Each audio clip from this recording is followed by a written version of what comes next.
Japanese Fairy Tales, Second Series, Number 2, The Wonderful Mallet, told in English by Mrs. T. H. James. Takajiro Hasegawa, publisher, Tokyo. The Wonderful Mallet. Once upon a time, there were two brothers. The elder was an honest and good man, but he was very poor, while the younger, who was dishonest and stingy, had managed to pile up a large fortune. The name of the elder was Kane, and that of the younger was Cho. Now one day, Kane went to Cho's house and begged for the loan of some seed rice and some silkworm's eggs, for last season had been unfortunate, and he was in want of both. Cho had plenty of good rice and excellent silkworm's eggs, but he was such a miser that he did not want to lend them. At the same time, he felt ashamed to refuse his brother's request, so he gave him some worm-eaten musty rice and some dead eggs, which he felt sure would never hatch. Kane, never suspecting that his brother would play him such a shabby trick, put plenty of mulberry leaves with the eggs, to be food for the silkworms when they should appear. Appear they did, and throve and grew wonderfully, much better than those of the stingy brother, who was angry and jealous when he heard of it. Going to Kane's house one day and finding his brother was out, Cho took a knife and killed all the silkworms, cutting each poor little creature in two. Then he went home without having been seen by anybody. When Kane came home, he was dismayed to find his silkworms in this state, but he did not suspect who had done him this bad trick, and tried to feed them with mulberry leaves as before. The silkworms came to life again, and doubled the number, for now each half was a living worm.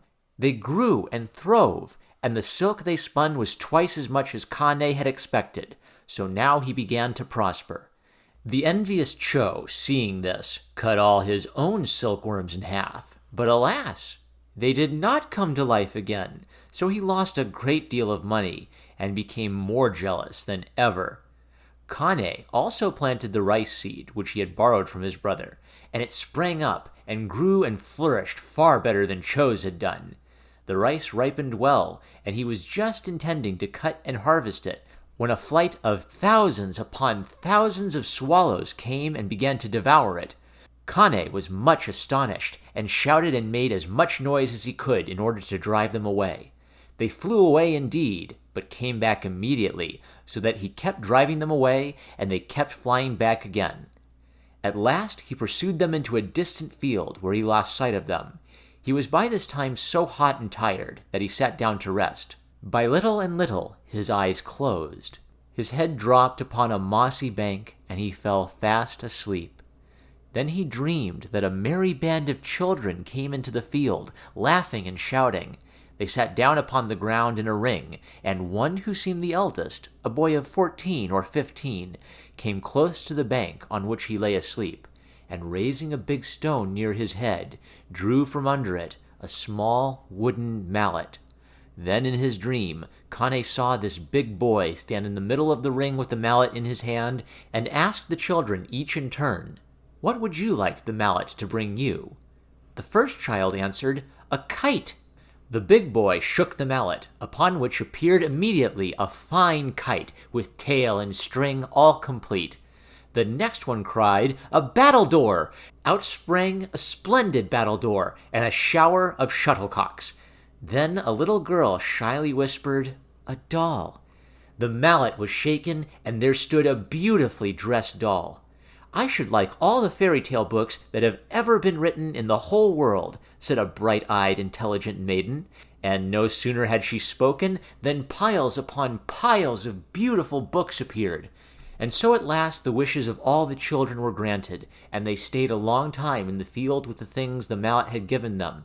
At last they got tired and prepared to go home, the big boy first carefully hiding the mallet under the stone from whence he had taken it.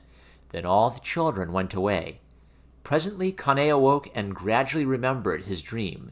In preparing to rise, he turned round, and there, close to where his head had lain, was the big stone he had seen in his dream. How strange, he thought. Expecting he hardly knew what, he raised the stone, and there lay the mallet. He took it home with him, and following the example of the children he had seen in his dream, shook it, at the same time calling out gold, or rice, silk, or sake. Whatever he called for immediately flew out of the mallet, so that he could have everything he wanted, and as much of it as he liked. Kane being now a rich and prosperous man, Cho was of course jealous of him, and determined to find a magic mallet which would do as much for him. He came therefore to Kane, and borrowed seed rice, which he planted and tended with care, being impatient for it to grow and ripen soon. It grew well and ripened soon, and now Cho watched daily for the swallows to appear. And to be sure, one day a flight of swallows came and began to eat up the rice. Cho was delighted at this, and drove them away, pursuing them to the distant field where Kane had followed them before. There he lay down, intending to go to sleep as his brother had done, but the more he tried to go to sleep, the wider awake he seemed. Presently the band of children came skipping and jumping, so he shut his eyes and pretended to be asleep, but all the time watched anxiously what the children would do. They sat down in a ring as before, and the big boy came close to Cho's head and lifted the stone. He put down his hand to lift the mallet, but no mallet was there. One of the children said, "Perhaps that lazy old farmer has taken our mallet."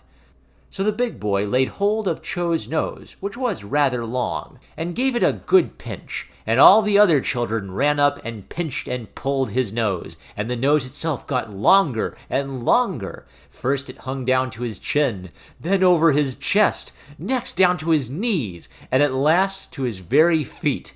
It was in vain that Cho protested his innocence. The children pinched and pummeled him to their heart's content, then capered round him, shouting and laughing, and making game of him, and so at last went away. Now Cho was left alone, a sad and angry man. Holding his nose painfully in both hands, he slowly took his way towards his brother Kane's house. Here he related all that had happened to him from the very day when he had behaved so badly about the seed rice and silkworm's eggs. He humbly begged his brother to pardon him, and if possible to do something to restore his unfortunate nose to its proper size.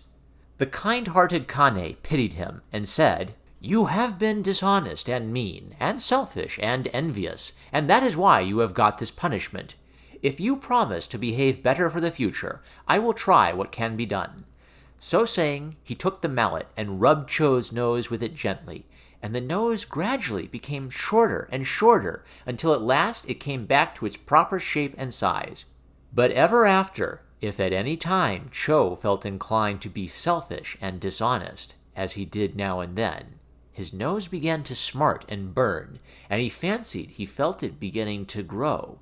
So great was his terror of having a long nose again, that these symptoms never failed to bring him back to his good behavior. The end. Thank you for listening. Here are some bloopers. Hey now, you're a rock star. Get the show on. Go play. Hey now, you're an all-star. Get the game on. Get paid? No, that's wrong. Kane, never suspecting that his brother... The next one cried, "A battledore!" Out sprang a splendid battledore, and a shower of shuttlecock. Out sprang a splendid battledore, and a shower of and a shower of shuttlecocks.